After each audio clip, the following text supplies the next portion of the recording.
ଲୋକମାନଙ୍କର ନିଆଳି ଛେନା ଉପରେ ଭରସା ବିଶ୍ୱାସ ଥିଲା ତାକୁ କାହିଁକି ବଦନାମ କେଉଁମାନେ କଲେ ଆମେ ସେଥିପାଇଁ ତାର ଗୋଟେ ତର୍ଜମା କରୁଛୁ। ଏବଂ ଆମରି ବେପାରୀ ଭାଇମାନେ ଏବଂ ଯେଉଁମାନେ ଚାଷୀ ଯେଉଁମାନେ ଛେନା ପନିର ଆଜିକୁ ଓଡ଼ିଶାକୁ ଛେନା ପନିର ପାଇଁ ପ୍ରସିଦ୍ଧ ଥିଲା, ଓଡ଼ିଶାକୁ ପ୍ରତିଦିନ କୁଇଣ୍ଟାଲ କୁଇଣ୍ଟାଲ ଛେନା ପନିର ନିଆଳି ଅଞ୍ଚଳରୁ ଯାଉଥିଲା, ତାକୁ କେଉଁମାନେ କୁଚକ୍ରୀ ଗୋଷ୍ଠୀ ବଦନାମ କରିଛନ୍ତି ତା ପାଇଁ ଆମେ ଆଜି ନିଆଳି ବ୍ଲକ ଯାଦବ ମହାସଭା ତରଫରୁ ଆମେ ଆଜି ଗୋଟେ ସଚେତନତା କାର୍ଯ୍ୟକ୍ରମ କରୁଛୁ ଯେ ପ୍ରକୃତରେ ଆମେ ଆମ ଭାଇମାନେ ଠିକ୍ ଜିନିଷ ଉପଯୁକ୍ତ ଜିନିଷ ଦେଉଛନ୍ତି କି ନାହିଁ।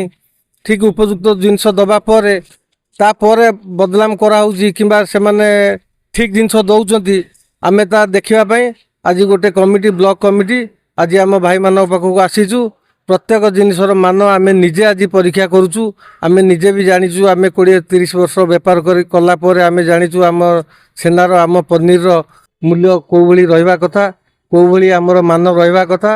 ତାକୁ କିଛି କୁଚକ୍ରୀ ଗୋଷ୍ଠୀ ବଦନାମ କରିଛନ୍ତି, ଆମେ ବି ତାକୁ ଆଗରୁ ଜାଣିଥିଲୁ। ଭୁବନେଶ୍ୱର ଯେଉଁ ଛେନା ଯାଉଛି ଆପଣ କିଭଳି ଭାବରେ ଚେକ୍ କରୁଛନ୍ତି? ଆମେ ଆଜ୍ଞା ତାକୁ ରଖୁଛୁ ଆମର ଗୋଟେ ଯେଉଁ ପନିର ଛେନାକୁ ତାର ଉପଯୁକ୍ତ ଜାଣିବା ପାଇଁ ମାନ ଜାଣିବା ପାଇଁ ତାର ଗୋଟେ କେମିକାଲ ରହୁଛି, କେମିକାଲ ଆଇଡିନ୍ କେମିକାଲ ମୁଁ ତା ସଠିକ୍ ଜାଣିନାହିଁ ଯଦିଓ, କିନ୍ତୁ ତାକୁ ଆମେ ବ୍ୟବହାର କରି ତାର ଛେନାରେ କେଉଁଭଳି ପରିମାଣରେ ମାନ ରହିଛି ତାକୁ ଆମେ ନିଜେ ପରୀକ୍ଷା କରିକି ଆମେ ସେଇଟାକୁ କଟକ ଭୁବନେଶ୍ୱର ଛାଡ଼ୁଛୁ। ପ୍ରତ୍ୟେକ ଦିନ ଆଜିଠାରୁ ଏ ଅଭିଯାନ କାର୍ଯ୍ୟକ୍ରମ ଆମର ଆରମ୍ଭ ରହିଲା।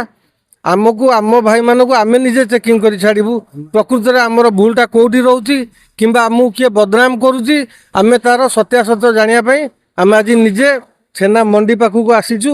ବ୍ଲକ କମିଟିର ସବୁ ସଦସ୍ୟ ଆସିଛୁ। ଆମେ ନିଜେ ଆମ ଛେନା ଗୁଡ଼ିକୁ ତଦାରଖ କରି କଟକ ଭୁବନେଶ୍ୱର ପାଇଁ ଛାଡ଼ୁଛୁ।